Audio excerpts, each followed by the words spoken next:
G'day guys, Clint Adams here, recording episode number 30 of The Full Landscape. I've got Jarrad and Luke from Adelaide and Hills Lawns and Gardens.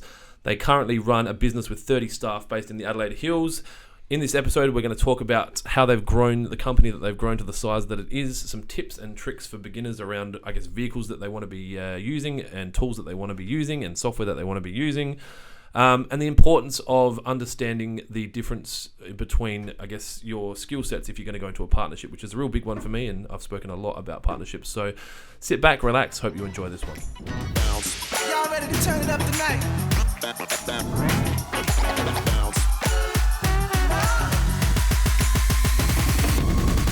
If you really want to fly, your hands in the air, let the music. So, to get started, if you guys can introduce yourselves and then go into, what Adelaide and Hills Lawns and Gardens is about, and what you're currently doing, and how it got to here and how the partnership kind of came about. Sure. Do you want to take it away? You got. Cool. I'm Jarrad. So I basically started Adelaide Hills Lawns and Gardens in 2013. I was working for a fellow who had a VIP round, Matt Thomas. He's now got Stringy Bark Landscaping. Yeah, okay. So he's kicking some serious goals. I think for me the reason I started it was just wanting to stretch the mind a little bit more and take on the challenge of doing something different, getting out of my comfort zone. So As in, rather than working for someone. Yeah. It was good working for him. I got a little bit fed up at times. We become really good mates, and I think we probably started clashing a couple of little things, and I just thought, fuck it, I reckon I can go out and do this on my own. And yep. I learnt a heap from him, which was good. Not sure he was overly impressed, but he was really supportive of me. It's hard. Yeah, you want a staff member that's good enough to leave, but they don't. Yeah, yeah, exactly. So, and you were just on that edge of good enough to leave, and then you didn't. Yeah, but he was really good. He gave me, sort of 2 or 3 days work a week whilst I was sort of setting up and all of that. So yeah, that was As in really working cool. still for him as a landscaper? Yeah, just doing the maintenance stuff, Yep. yeah. So, and then I sort of started picking up a few clients as I went, and then I think we just had a chat and said probably time to part ways now. Yep. So that was real handy that he sort of let me do that. So do you still contract to him, or has he got a... Nah, he's doing he's done a bit of hydro seeding stuff for us. Yep. Has he got his own machine? Yeah. Okay, I Yeah, didn't know that. so he's a gun. But yeah, he's doing a lot more bigger landscaping stuff now. And he's still got his maintenance crew as well, so he runs a really tight ship, knows what he's doing. So Okay, so he's got a full-time maintenance crew as well. So you guys you weren't going to be doing that work. no, I'm not doing that for him. But yeah, it's real good to see how well he's gone, and Yeah. his landscaping stuff's awesome. So And to know that he didn't need you. yeah, exactly. Yeah. And his success I think that wasn't was tied to apparent Jarrad. right from the start, but no, he gave me a seriously good opportunity, and it's helped get us where we are today, I guess. Right. But yeah, And then Luke came on board. Well, you better introduce yourself. Yeah, so my background was a bit different to Jarrad's. I was at uni, and then I think it was the second year of uni, started working with Jarrad just through the summer holidays, I reckon. And then was going to go back to uni. He said, how about sticking around working? I actually liked it, so I thought, yeah, bugger it, we'll do it. I don't know what I was thinking, dropping out of uni to go and mow lawns, but yeah. What were you doing at uni? Aerospace and mechanical engineering. Jesus, dude. So it's a bit different, yeah. The lawn's So- about as far away as you get from aerospace. Correct, yeah. he was So going nowhere. Yeah. copped a few, a bit of grief from everyone. Were but- you going to do okay at uni? Like, were you on track to finish? Yeah, I would have finished. I just didn't like didn't really like I liked the course, just didn't like the lifestyle, I think. And then would you have got a job? I would have to go either overseas or Yeah. Eastern States. Yeah, okay. Yeah. Wow, that's crazy. I didn't know Mm. that. Snippets. So you were at uni, did some work experience. Just summer holidays Just for work. uni, yeah, working with Jarrad, and we just got along real well. I liked the actual physical side of it as well, earning a bit of money too, so. Yep. And just stayed on, went from there really. Mm. Yeah, earning money is definitely... I- I was similar. I left school because I had a job, and I was like, hang on, so I could go to school Yeah, and not get paid, or go get a job and get paid. I exactly. didn't really think about it more than that. It was just Yeah. like, oh, this makes sense. Yeah. So And- at the time you were an employee. Yep. And then now you guys are in a partnership. Correct. Yeah, how long was that? So that was 2013, summer of 2013. I started with you, just as a casual, nothing special. And how big was the business then? Literally just Jarrad. Just us two, yeah, a few clients. We had an opportunity, well, I did at the time, to acquire another sort of lawn mowing, gardening around. Yep. So you up buy in the that hills. for the multiplier and Yeah. all that jazz. And I just sort of said to Luke, look, I've got this opportunity to buy a client list, which will literally double our business overnight. But I'm going to need someone. I'm going to need a bit of commitment. Whether or not you want to leave uni, it's your decision. But Yep. I sort of nudged him in the right direction. But Took some arm. yeah, and then so he's like, bugger it, I'll put uni off for a year or two and see how we go. Oh no. I I wonder what the odds are of people that take a year off uni and go back. Yeah, That'd be a good start. Like 10%? Yeah. wouldn't yeah. be many, I wouldn't have thought. Yeah. But and we just sort of went nuts from there. And then I think I probably realised that I was really shit with a lot of parts of business. Yep. Just the numbers, the financials, all that sort of stuff. I was a bit reckless. And I sort of started leaning on Luke a little bit, asking advice and questions, and he's got a real good brain for shit like that. Well, for anything, by the sounds of it. Yeah. I mean, getting into that, He's uni degree twice would have as been smart hard. as me, which is not too hard, but It's like a backhanded compliment. yeah. But then I think we just started realising that we work real well together, and I guess I probably look back to my situation when I left working for Tomo. I just thought, this guy's a gun. If I lose him, I'm going to have to try and replace him, and it's hard to find someone who cares about what you're doing as much as someone like him. Yep. What did we do? Went through... Yeah, we had a little awkward phase there where I was subcontracting to Jarrad under his name. I bought some clients off him. It was a weird little period, but it was sort of how we thought it would best work at the time. So you to were manage both it. individual companies or sole traders? I was just, or whatever? we were just sole But traders. you had your own businesses, so it was easy to walk away at any point and not have have to dissolve a company. Yeah. It's like, well, all right, dude, it didn't work. You go back to uni. I'll buy your customer base back off you or whatever, and or you will have worked it out by then. Yeah, I don't know. I don't even know what our game plan was, to be honest. Well, it doesn't. You don't need to have one, I don't think, and that's the beauty of it. I hear so many people talk about these business plans for the next 3 to 5 years, and you imagine like looking back from 13 to now. Yeah, like you didn't know that. Yeah, you didn't know what you were going to do at the end of that year. You were going to go back to uni, so yeah. I think it's good to have that general direction, but to be flexible on the path that you take, I guess. Definitely. Yeah. So eventually, then you had to become a partnership. It was just getting too stupid. It was just a bit messy, and like Luke would do his jobs, and then the agreement was when he's finished his own clients, then he'd come and help me. It just became messy, and he had a little firewood hustle on the side, which he probably was making more money, so then he'd rather do that than come and help me. Yeah. And we were just like, shit, why don't we just go into partnership? Is the firewood hustle still part of the business?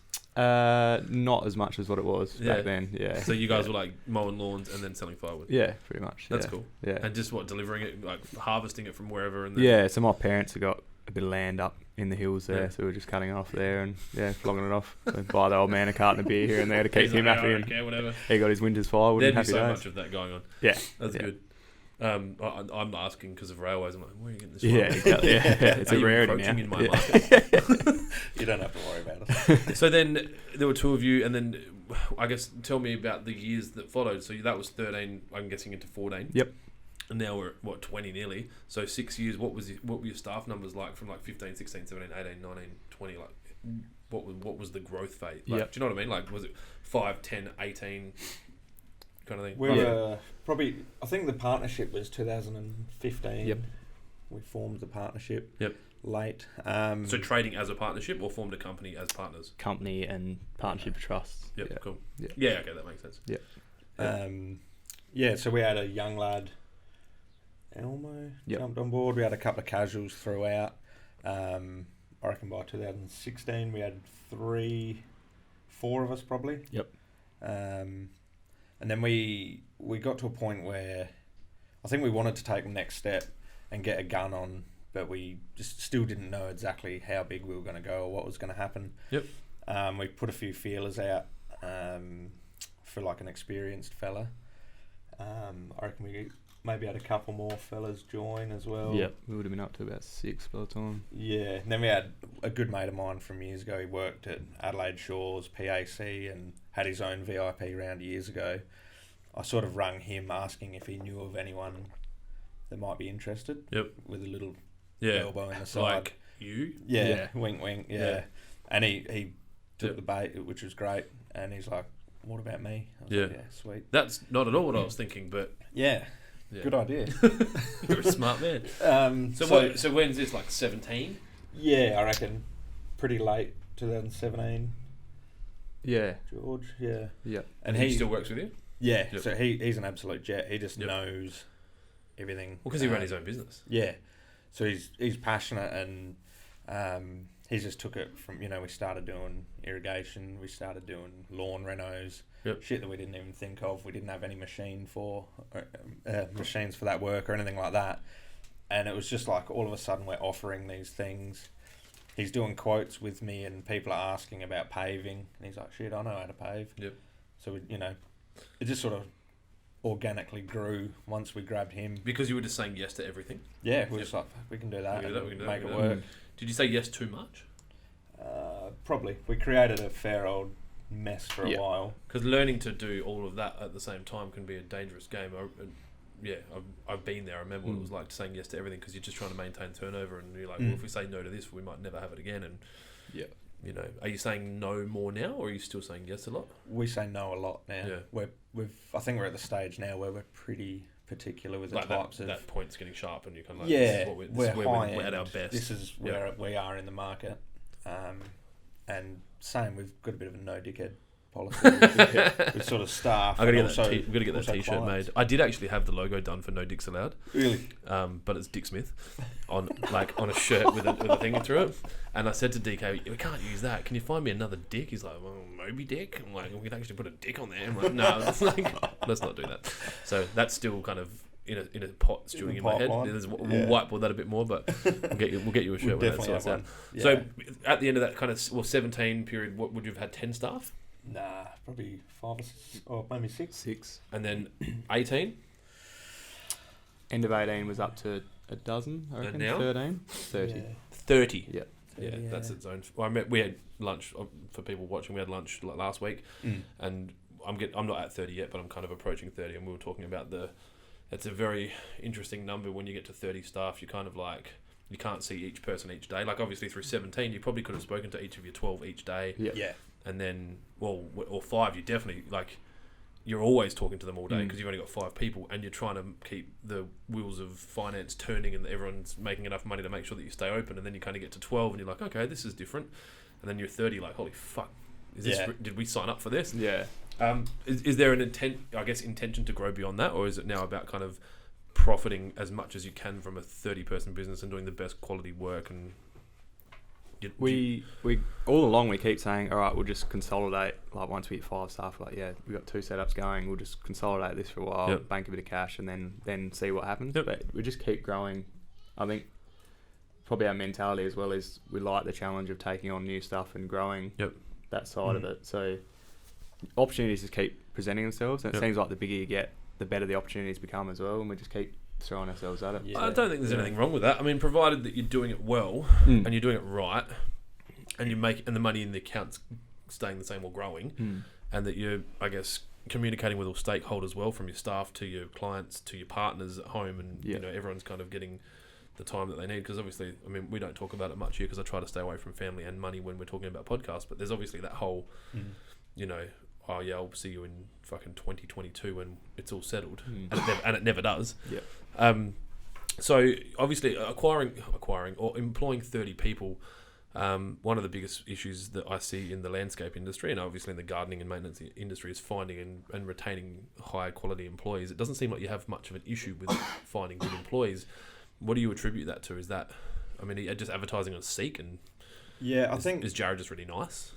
No. Definitely not. No, I think a big driving thing of me starting my own and getting a few employees was just base it on treat people well.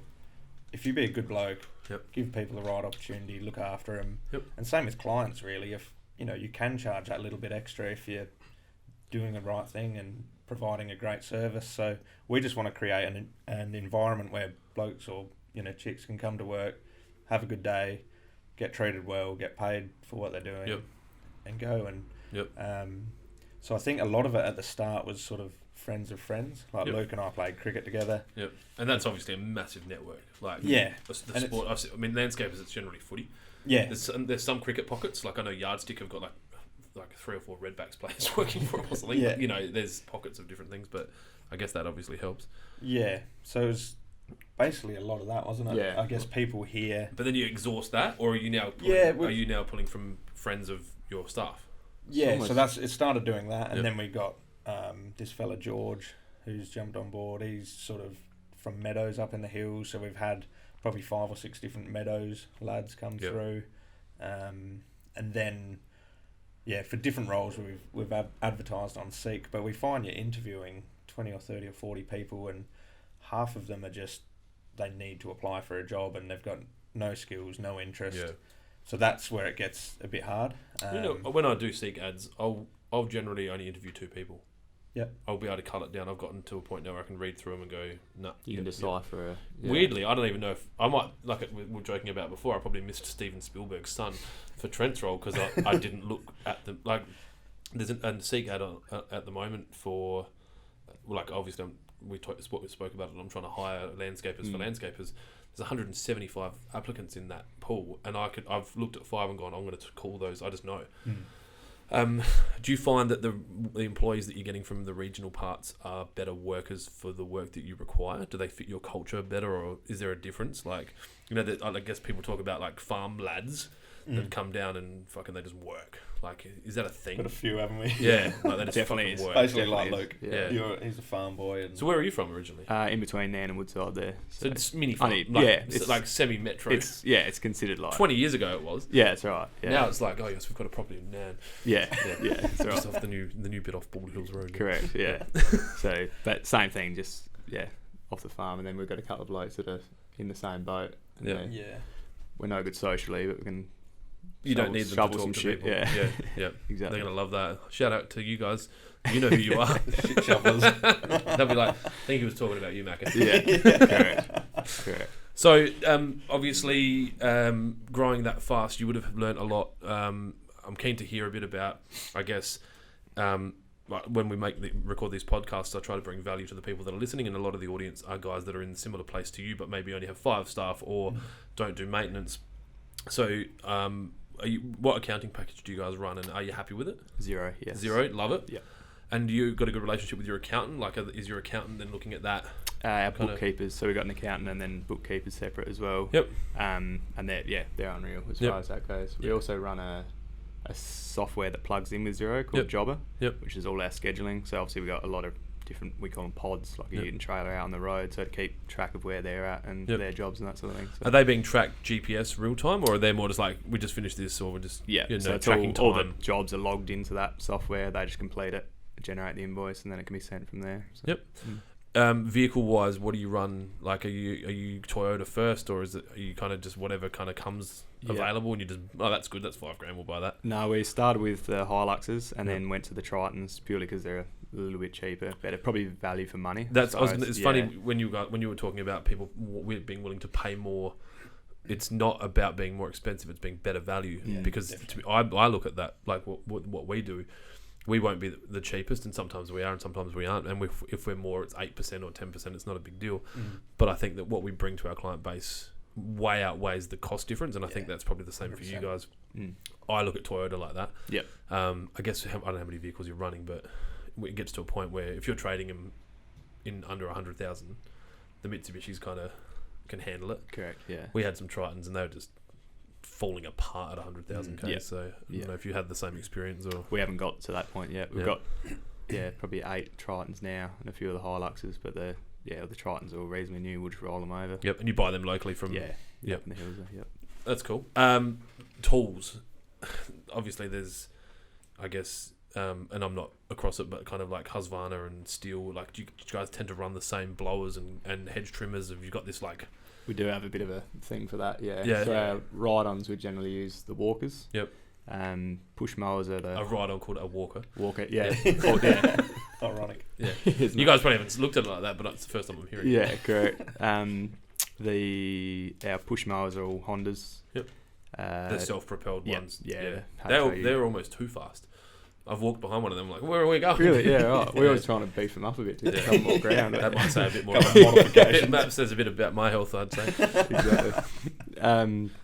And then still generally is pretty much Yeah. a go-to. Apart from the Hedges, we used to use Shindawas, but they've stopped making the model we like, so Westbjorn. So what happens there? You find a new one and, Find an alternative, yeah. and you just go through. Just work through them. Tried Husky, we're on to Steel now, and yeah, see what happens. Is hedging a big part of the business? Massive. Yeah. Huge. Yep.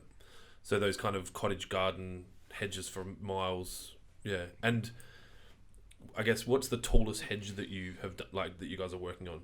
Like, and is that specialist work? Like one of you does it, or is it you've got a guy and Most I of the don't work guys at are. heights. Yeah, Jared's. you don't work at heights? Yeah, he stands up Couple and he of gets metres, decent. Yeah. So like can't tie stuff down in the trade. Yeah, But he's like 7 foot. yeah, exactly. That's interesting. Probably, I don't know, as far as the actual meterage. We do some I've got a 3 big metre. platform 3 ladder. and a half meters, Yeah. yeah. That Yeah. platform ladder's pretty big. Yeah. 3 meters or something. Yeah, I think you can see the curvature of the earth from the top of that. It's like It's pretty Yeah. sketchy proper out massive, there. yeah. Yeah.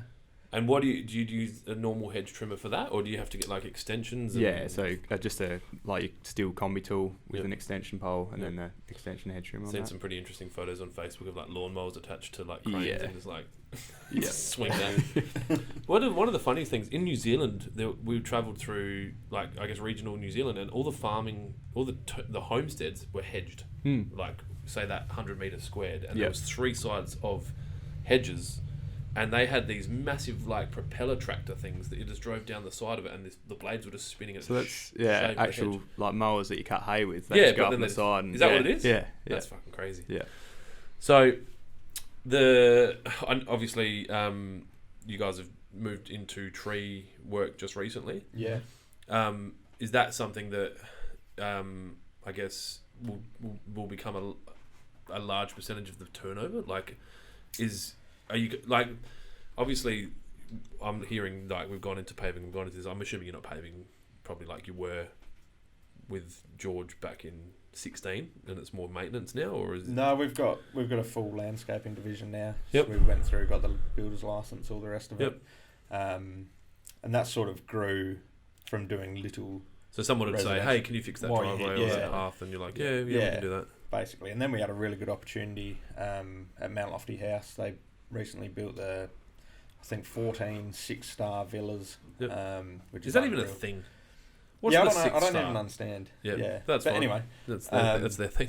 yeah, and we had a good relationship with one of the owners of Mount Yep. Lofty House, and he was like, got me and George out for a walk through, and he's like, "Can you do this? Can you do stone walls?" And Yep. we're like, Yep. yeah, really good at that." Yep. And just no clue really what we were doing, but we were Yep. like, Now that you've done the we job, you can finished say and- that on camera. "Yeah, exactly. Sorry, Dave." But we just went straight away. Right, let's get on the phone and find some gun landscapers who are looking for work. Yep. Give them an opportunity. So we had a fella who had his own business. We were like, "We'll subby to you." A few weeks in, he's like, "I want in. I Yep. want to work for you guys. This is great." Yep. So he's now full time with us. One of our good mates has sort of jumped on board running the landscaping division.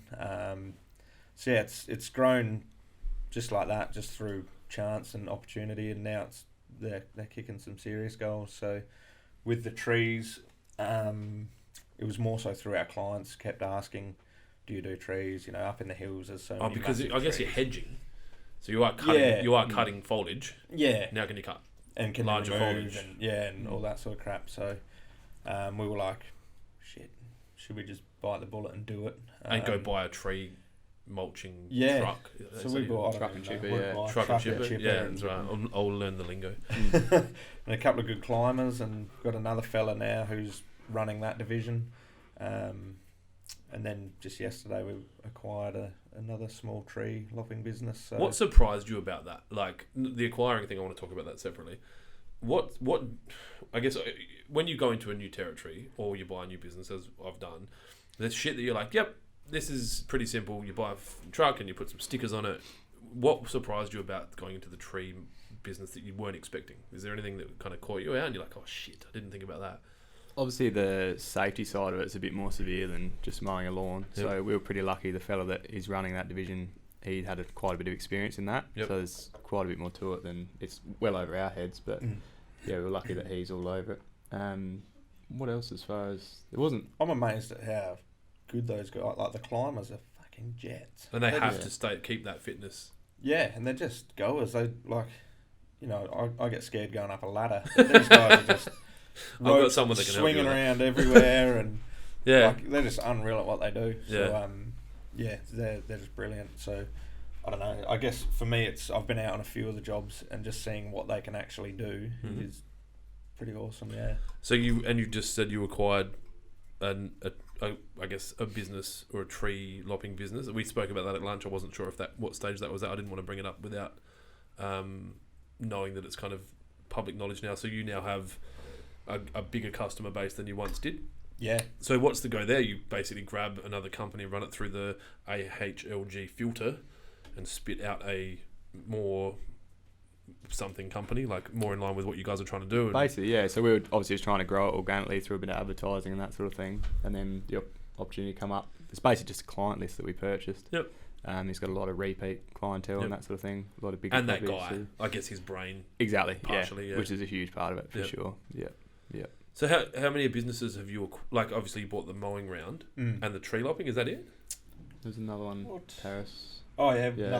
another sort of lawn and garden Yeah. business around Stirling area. So kind of mainly. micro businesses, Yeah. one man band. There's another slashing one that we bought Oh, as well. that's Yeah. The cracking, Sherpa. Yeah. Yeah. So you're buying the plant and equipment, the customer list, and the IP. Yeah. Yeah. Which is any business. Yeah.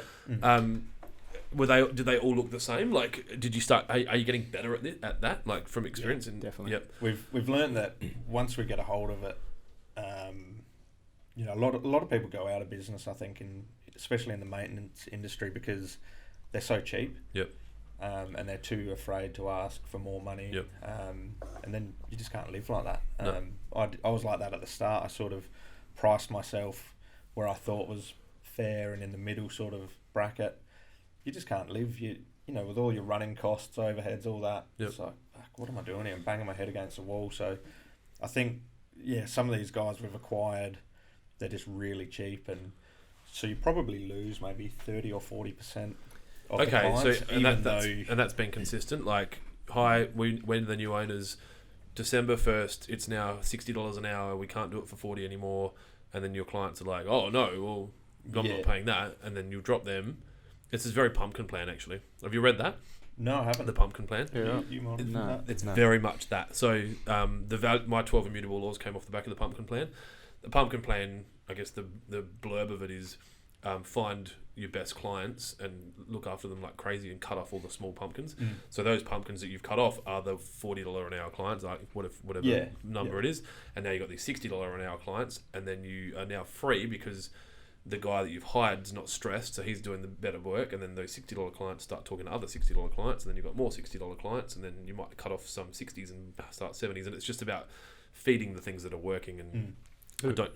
Sorry, a very similar theory as far, which is just A, B, and C. Yeah, grade. yeah, that's right. Yeah. And look, we have every business has their own. I mean, we've got that triangle of happiness where Yep. I've talked about kind of like you can be.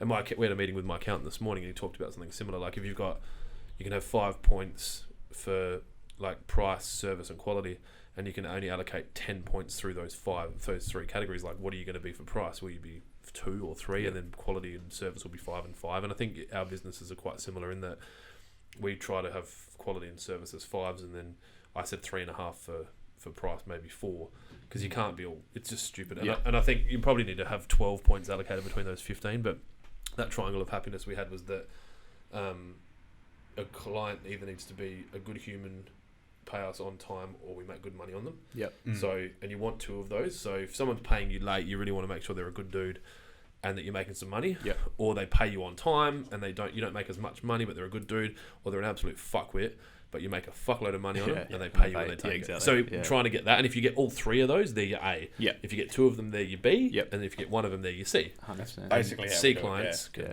fuck off. Yeah, Yes, exactly. yeah, Yeah. It's We've had to be a little bit brutal. It Just feels so because good, we though. Like keep that getting- exhale after you fire those clients. It's just like, Yeah, and then Yeah. you're free, like mentally, to go do stuff. Yeah, exactly. So did you struggle with that, like with firing clients? I Jarrad, don't like it. Yeah. yeah, 'Cause especially Jarrad's such a because nice Jarrad guy. start like a lot of these. I'm in touch with my emotions. Well, we had a bloody podcast yesterday, and he was stone. telling us how he cries in the shower. So maybe I'm this not at that room just level, brings but- it out. You should start. Apparently, everyone should be doing it. Everyone should be crying in the shower. So, I think Jarrad had a lot of attachment to, especially early days with his clients. It literally built him up from. well, they nothing, were so- they were the reason you had a business. still. correct. Mm. Like, Yeah, a business you didn't obviously make much money in, but they were your clients. Yeah. I get it. Yeah, and that's the hard part now as well. Is I used to be so big on building relationships with the client, Yeah. and now we're sort of off tools most of the time. Yeah. I'm less and less in touch. Yeah. So I guess that's where for us the biggest challenge is getting our guys to be doing those sorts of things. Because you want them not just to be a hedge trimmers, but they're a business development manager and a hedge trimmer, Yeah, or a and- mowing guy and a business development. yeah. So we're at the minute we're going through a big sort of shuffle around of the structure of the company, roles, and Yep. I guess levels. Or I think at 30 you have to. I mean, I had a question written down here to kind of for you to describe me what your individual roles are and how that works, because partnerships do not work in my mind, and that's something that I want to explore a bit.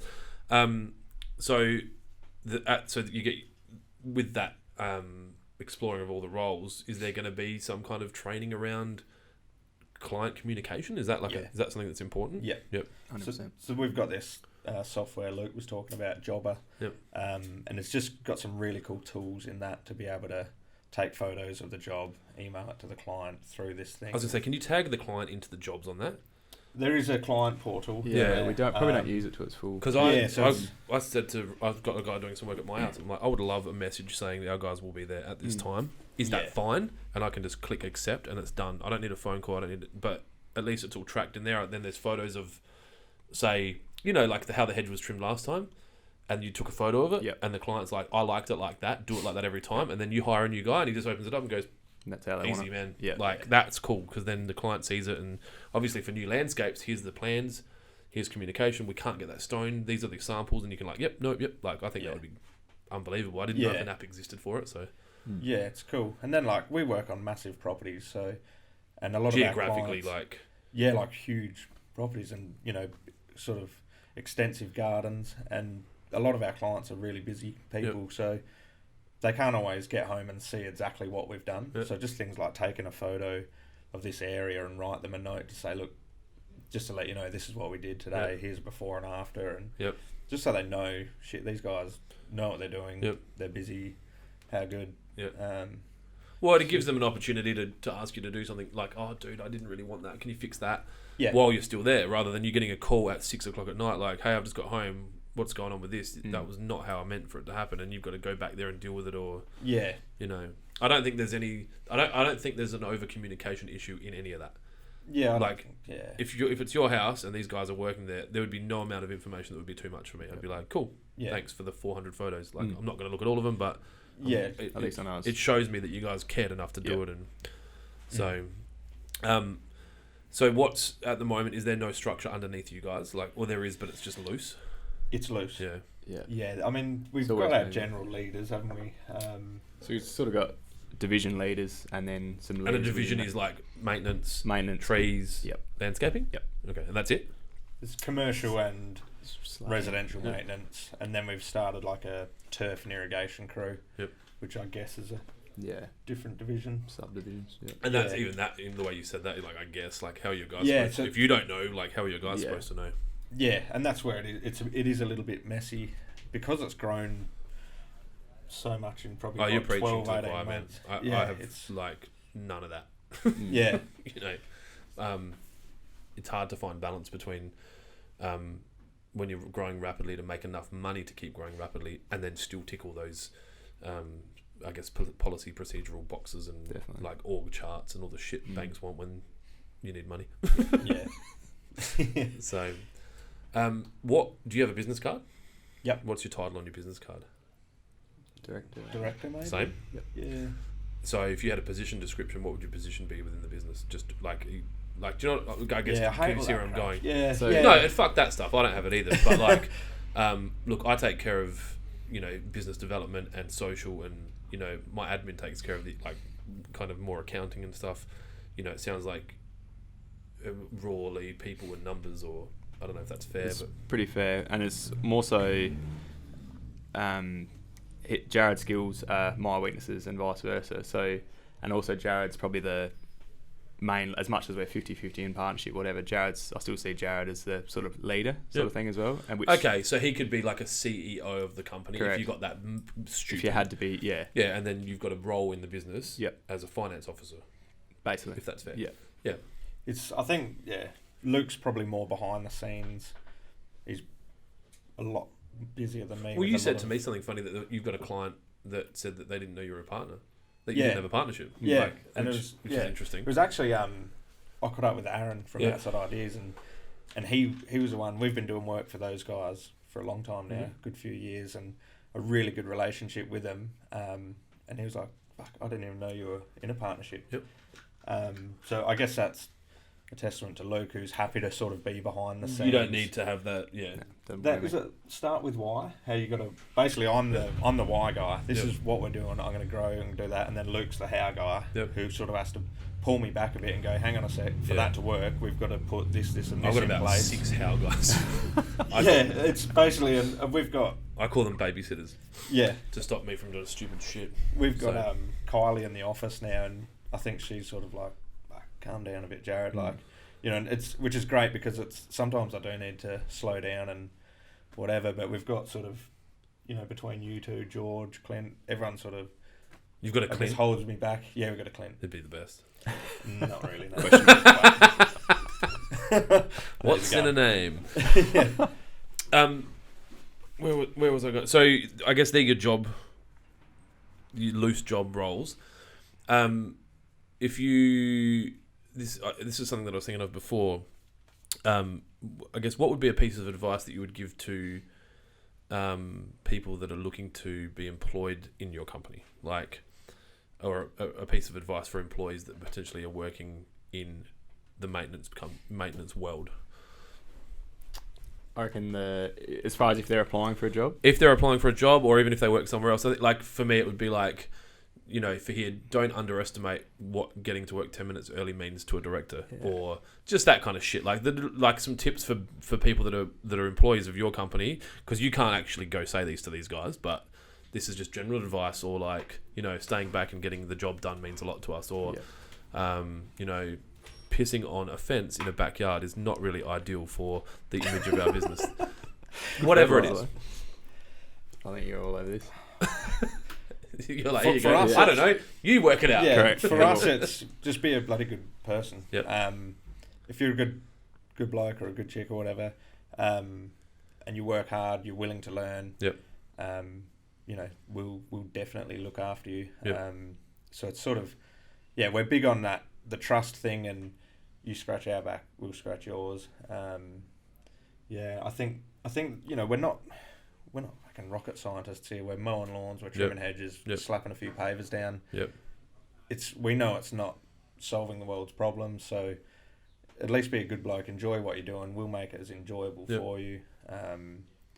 You know, it's I don't know. It's probably not answering your question very well. No, there's no wrong answer person. for this. Yeah, like I was just curious. I think that imagine someone was applying for a job to work for you guys, and they started Googling you. This podcast's going to pop up, so they're going to watch it and be like, okay, cool. So if I'm smart, I'm going to tailor my application more in line with that answer rather than put all my certificates in there. Exactly. We had a fella who applied, started last year, or was it started this year? And he basically sent us a message and just said, look, I've got no bugger all experience, no qualifications, no nothing. I just know I love it. Yep. Can we meet up? And we're like, yeah, of course. Yeah, I've got a few of them for this job. Emails like, no resume. Yep. And same thing, even with a resume, we hardly look at it, just see, oh yeah, they've got a bit of experience, whatever, they got the Cert 3, and then the cover letter, read that, and you can soon tell that sort of how the thing that fucks me off the most is generic cover letters. Yeah. Don't put one in. Just don't do it. Exactly, yeah. Just put your resume in if you're not going to write a cover letter. Like, you know, there's good ones when it's like, I looked at your YouTube channel and the value like 10 really resonated. I mean, I put in our Seek ad, check out our fucking 12 immutable laws. Yeah. You know, and then if someone actually does it and references that, like, even if they don't, I mean, don't lie in the don't lie, but it just puts you way above. Correct. I think you did some funny stuff in yours. Like, well, I know you did some funny stuff in yours, but the no dicks allowed. Yep. I'll show you guys after. We've got to get that up on the social. Anyway, and then I guess the next thing for me would be like, do you have any advice for, I guess, the younger you, like, say, I'm going to say uni age, like that 18, 19, like, looking back now, what would you say to yourself, knowing what you know now? Stay in uni. Knuckle down at school so you can get to uni. Yeah, because then you could possibly do what is rocket science. Very good. You're like, this isn't rocket science. I'll be He's like, pushing a mower. I gave up rocket science for this. It'll be worth it one day for him. Oh, Yeah. and look, I don't. From what I can gather, it's not about money. Like, Nah. you wanted to be happy. Yeah. And you probably would have made more money doing that, but you might have.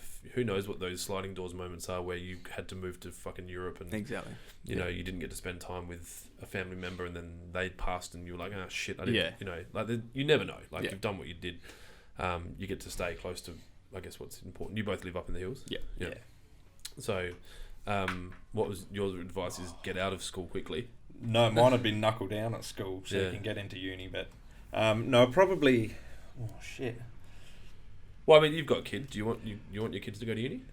Do you care? I don't care. Yeah. I want them to do whatever makes them happy. Yeah. I'm not the smartest cookie around, but I've found something that I'm actually passionate about. Yep. And it's probably not our industry or pushing a mower, but Business. it's this business and the group of guys and girls that we've got working.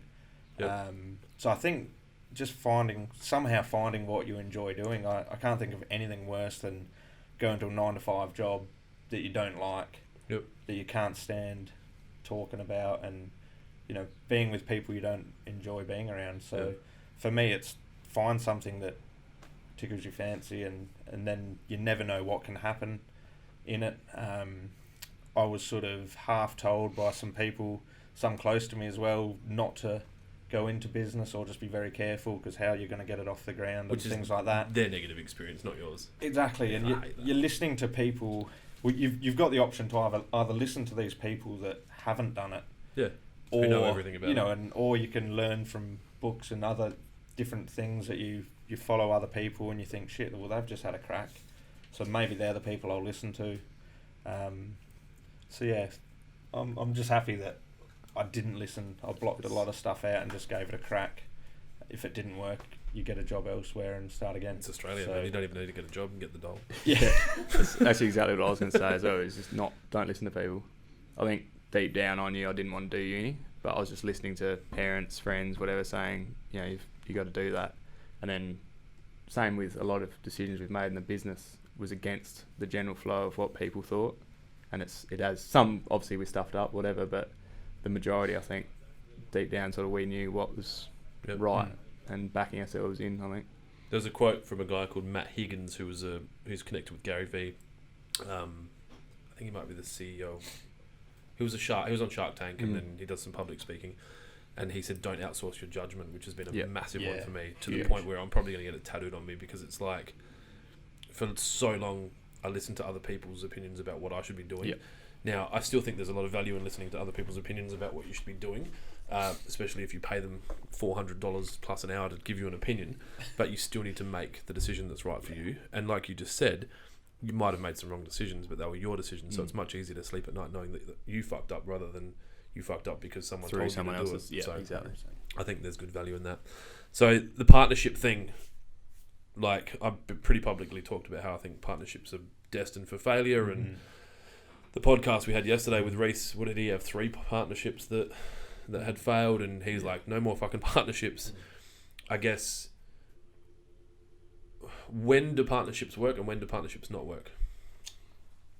They work when your skills oppose each other, I Yep. reckon. If we were both doing the same things, like in early days we were both doing invoicing, we were both doing certain things, and we crossed over. Yep. Why hasn't this been done? Oh, I thought you were doing it. Whereas we worked out pretty quick that we had to separate those roles. Yep. Since then, it's just gone from strength to strength. We just check in with each other. How you going with this, that, be accountable, and then, we get together and go, right, this is what we want to do, this is what we want to achieve, and then work out, right, well, your role's that, mine's this, let's touch base when we're done. Yep. I think, it's bloody amazing we're yet to have a fallout. We've probably not even really heated discussions. We get a bit moody every now and then, but you just know. Well, you're just either operating stay a out of the business, way like, or if razz him up. you're a and, staff member, you're going to have those times. Yeah. Like, So we just know that what our role is and what our place is, and we just stay out of each other's way. And so, what's the plan for the next, I don't know, decade? Like, is this? Do you guys have grand plans to move to another country, or like it's just operate this, make it the best business? And Pretty much, yeah. We don't know. haven't thought too much yet. It's like you said, business plan is just if we had written it, it would have been out the window by now. So we just I think we do have some values that we sort of want to carry on, but it's never really spoken about. We just do it. I think. It's not. I think a lot of people ask, like the first question people ask when you haven't seen them for a while, bloody hell, how many people you got working now? Probably 15 inside my 30. Yeah, we're not driven by numbers. Our guys. So it wasn't an idea like once we've got 30 staff for the whole world, it was just like, fuck, we need more people. Yeah, no, literally. I thought early doors it was just going to be maybe 2 or 3 of us mowing lawns. So but these different opportunities come, and there's something about giving staff this opportunity to grow in a company. I love like that. This. Like that's one that most directors don't actually. It's about like I need more people because I'm trying to make more money or whatever. But I'm on the same page. Like I feel committed that you need to give these guys like if they're going to give you their life, which they do, then you feel like you're obliged to give them something. Yeah, an opportunity in return. I think. Yeah, exactly. So we're probably more driven by giving those guys. We want to pay people more, and that's the strategy now. Is how the hell can we generate a bit more profit to be able to share with the guys. But your values are in line with that. So as much as your skill sets are complementary, your values are in line. Because if it wasn't, you could say, well, I'm good with numbers and I'm good with people, and you're like, yeah, but I don't want to give my staff anything. Yeah. Like, fuck them, their problem. Yeah. And you're like, no, it's not how it works, sort of thing. Yeah. Yeah. I think that is probably the best thing about it. We both know what we want. We don't have an end goal. It's just the process is... Do you have a budget? Like, do you run a 12-month budget? We started to. Yeah, so you never had that? Never did, no. That changed. Like, I've always had a budget, and this is, I don't know, a hangover from working in an inventory-based business. Yep. So obviously, well, even at Domino's, like, we had budgets, daily budgets. I mean, I'm tracking sales here and at Railways daily to the point where I'm getting something written for here that I'll have them live tracking bank feeds. So our bank accounts will be live feeding into my app, and my sales will be live feeding into my app, graphed against expected turnover and like everything. So I'll just be able to open a screen from anywhere in the world and go, cool, and my anxiety's gone. Yeah. Or, oh, fuck, on the plane. We always found it pretty hard purely because of the growth as well. Like, we sort of did rough figures and it just gets thrown out. I was using an elastic budget, which is what I called it. It's just an Excel spreadsheet, but I'd punch in the GPs and the net profits that I was trying to achieve. Inventory is different, and I don't envy what you guys do. But if you can productize your offering a bit more, then you'll make more money, and especially if you can start doing subscription-based maintenance, which I'm sure you've got clients that are like every month. And you're like, cool, it's $200 a month. We're going to direct debit you on this day, and then everything will just be taken care of. If you can get those, I'd be keen to develop it more. I don't have I could tell someone what I want it to do, but I couldn't sit down and do it. Yeah. So, and Kate might be the one for us to do that, where when you add a new staff member, you just plug that in, and then it pulls that wage across, and then it changes the expected. So your net profit or your bottom line profit has to stay the same. So then you're like, if we hire a new person, it has to be this. Yeah. And I know that there's numbers that say a large national irrigation and plumbing company might have used, say, where if you want to hire a new person, you need to be generating, I guess, 10 times their wage in turnover. So if you want to bring in a $50,000 a year employee, you need to have another $500,000 top line revenue to warrant that, because if that's plumbing, an irrigation company might be achieving a 45% gross profit on that 500, then that like 50 of that's gone, so there's 10, so there's 35 left, and then they've got their profit and all that. And Jarrad's tuned out. Sorry? Yeah, Jarrad's it's all tuned over my out. head. I'm just staring at the wall. Jarrad's like, la la la. Trying to work out if it was a little spider or a fly. I don't know. Straight I up. think it's So just a dot. that's fucking like, so that's gibberish to you. Yeah, handball to Luke. No shit. Yeah. That's having self-awareness around so that's dumb good, it's though. unreal. Because With shit I'm like so dumb it's unreal. That's for Instagram. Look, I think that's unfair to say that you're dumb. I think that you're with stuff like that. Yeah, that's right. Your knowledge is in other places, and that in business, I guess when you talk like that, it exposes a different part of it. But then you also, I've got guys here that do irrigation designs and pack orders and organise freight, and without that, the numbers don't occur. Yeah. So, yeah, I wouldn't. Yeah, I think it's good self-awareness. Don't be too hard on yourself. It's only because he keeps reminding me. Yeah, that's his next business card? I've got to have something on him. Yeah. Dumb director. Because he's such a nice guy. So you have to. He's got the social skills. Yeah. Yeah, and so you have to just be like, yeah, but you're an idiot. Yeah. You have to peg him down every now and then. That's hard. Is there anything that you guys want to plug at the moment? I think we've covered everything that I wanted to talk about. Trees, where can people find your information? Is it all AHLG? Yep, all our socials, AHLG Adelaide website, ahlg.com.au. Yep. Are you looking for work in any specific region as in is the tree thing you'd like people to be calling you about that? Like definitely, yeah, or anything really. Anything. Maintenance, yeah, landscaping. Adelaide and Hills. Mm-hmm. So, where does that end? We haven't really scratched the surface in Like Metro. West Terrace. That's Adelaide. We've got a few out in Prospect and Mainly in the eastern suburbs. Yeah.